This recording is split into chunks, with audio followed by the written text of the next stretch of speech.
आप तेरी शिकायत है, आप सब मिलके मर गए, कहीं नहीं आएगा लेकिन ऊपर वाले की अल्लाह बचाए।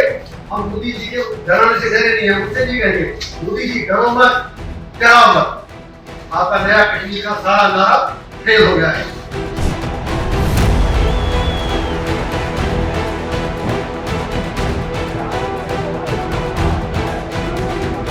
10 साल बाद जम्मू कश्मीर में हो रहे चुनावों ने घाटी की सरगर्मियों को पहले ही बढ़ा रखा है।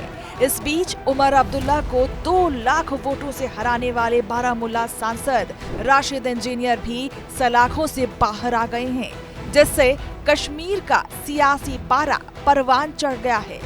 ये लोगों का हुजूम देखिए, इन लोगों का जोश देखिए, जो तिहाड़ जेल से बाहर निकलकर बारामूला पहुंचे राशिद इंजीनियर के स्वागत के लिए है। बता दें कि आतंकी फंडिंग के मामले में 5.5 साल से तिहाड़ में सजा काट रहे राशिद इंजीनियर को जम्मू कश्मीर चुनाव में प्रचार के लिए 20 दिन की बेल मिली है।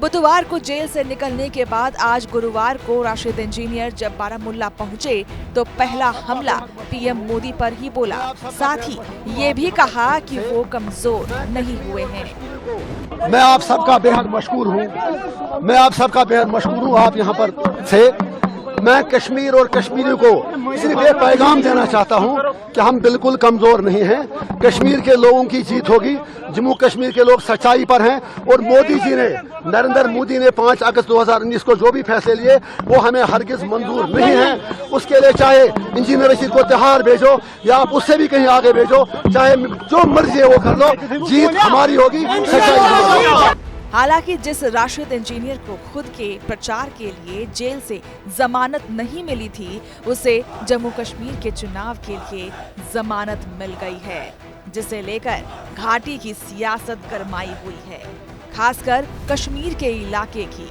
जहां राशिद इंजीनियर का अच्छा खासा प्रभाव है। और सबसे गौर करने वाली बात, इस इलाके में बीजेपी का असर बेअसर है। राशिद इंजीनियर को जमानत मिलने से सबसे ज्यादा मुश्किलें उमर अब्दुल्ला और महबूबा मुफ्ती को होने वाली है, जिनका कोर वोट कश्मीर के इलाकों में है। सुनिए दोनों ने कैसे राशिद इंजीनियर की जमानत की टाइमिंग पर सवाल उठाए और केंद्र सरकार को निशाने पर लिया। अब जहां तक छूटने की बात है, मैं तो सिर्फ एक बात पे हैरान होता हूं कि ये बीजेपी वाले एक जबान में कभी बात कर नहीं सकते, ये अलग अलग अंदाज से बात करते हैं। जब इसी तरह इजाजत अरविंद केजरीवाल को दी गई थी, उस वक्त बीजेपी ने पूरे मुल्क में उसकी मुखालफत की, कहा कि ये क्या हो रहा है, आप किसी को इलेक्शन लड़ने के लिए जेल से कैसे छोड़ सकते हो। देखिए शक तो होता है, क्योंकि अभी तक उनको रिलीज नहीं किया।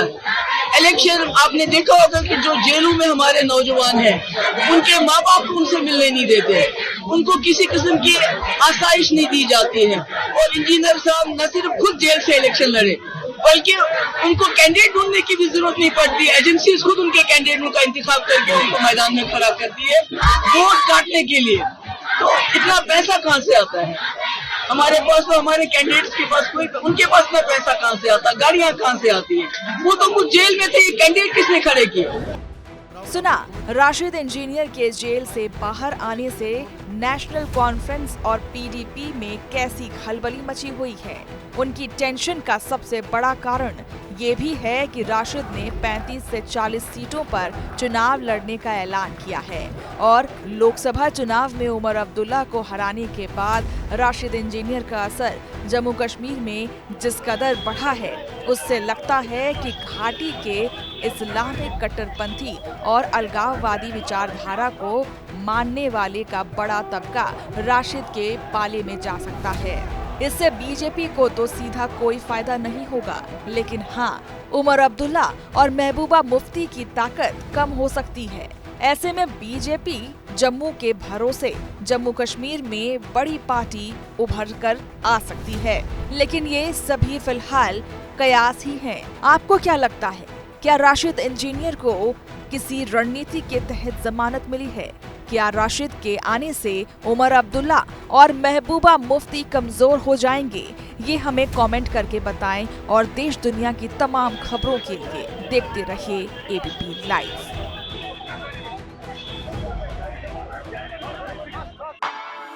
For exclusive and insightful videos, subscribe to our new channel ABP Live Premium.